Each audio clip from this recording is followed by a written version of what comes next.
টাকা উপার্জনের জন্য দেশ ছেড়ে গিয়েছিলেন পিয়া বিপাশা। এখন কেমন আছেন চলুন জেনে নেওয়া যাক। 5 বছর আগে হুট করে দেশ ছেড়ে যুক্তরাষ্ট্রে চলে যান মডেল ও অভিনয় শিল্পী পিয়া বিপাশা। একমাত্র মেয়েকে নিয়ে নিউ ইয়র্কে বসবাস শুরু করেন। এরপর যুক্তরাষ্ট্রের এক নাগরিকের সঙ্গে তার প্রেম ও ভালোবাসা তৈরি হয়। তারপর তারা বিয়ে করেন।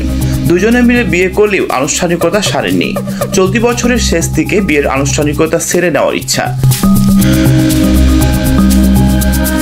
বিনোদন অঙ্গনে কাজ করার স্বপ্ন নিয়ে লাক্স চ্যানেল আই সুপারস্টার প্রতিযোগিতায় নাম লেখান পিয়া বিপাশা।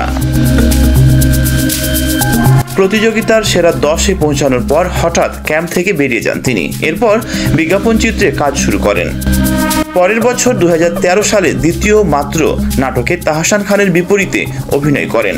ছোটবেলায় রূপকথার বই পড়তে পছন্দ করতেন। বই পড়ার সময় গল্পের নায়িকার চরিত্রে নিজেকে কল্পনাও করতেন। বড় পর্দায়ও অভিনয় করেছিলেন। রুদ্র দ্য গ্যাংস্টার নামের সেই ছবি মুক্তি পায়।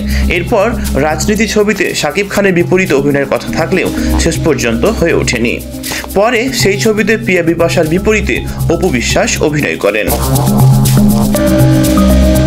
বাংলাদেশ ছাড়ার আগে পিয়া বিপাশার সংসারে বিচ্ছেদ ঘটে। সেই সংসারে একটি কন্যা সন্তানও আছে। সেসব মনে করে নিউ ইয়র্ক থেকে এই মডেল অভিনয় শিল্পী বলেন, সত্যি বলতে আমি বিনোদন অঙ্গনে কাজ করতে চেয়েছিলাম টাকা রোজগার করার জন্য। কারণ আমার একটা মেয়ে ছিল, সেই মেয়েকে নিয়ে টিকে থাকার বিষয় ছিল।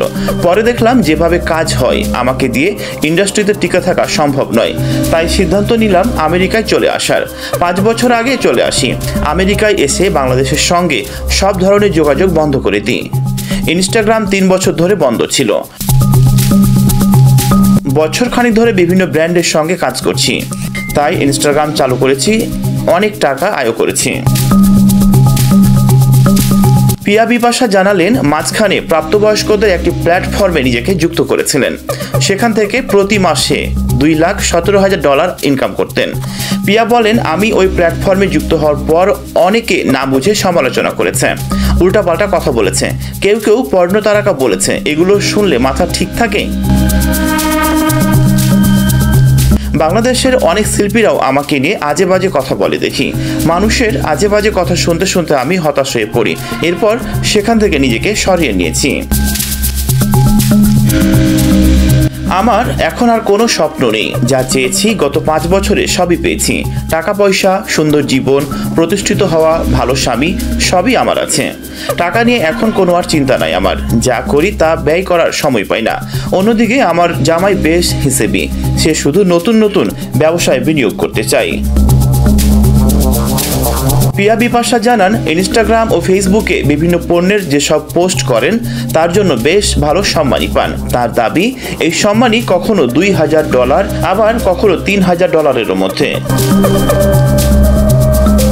তো বন্ধুরা, আপনারা কি মনে করছেন বা কি ভাবছেন? টাকা উপার্জনের জন্য দেশ ছেড়ে বিদেশে গিয়েছিলেন পিয়া বিপাশা। তার পুরো কাহিনী তো শুনলেন। এই বিষয়ে আপনার কোনো মন্তব্য থাকলে জানিয়ে কমেন্টস করুন আমাকে।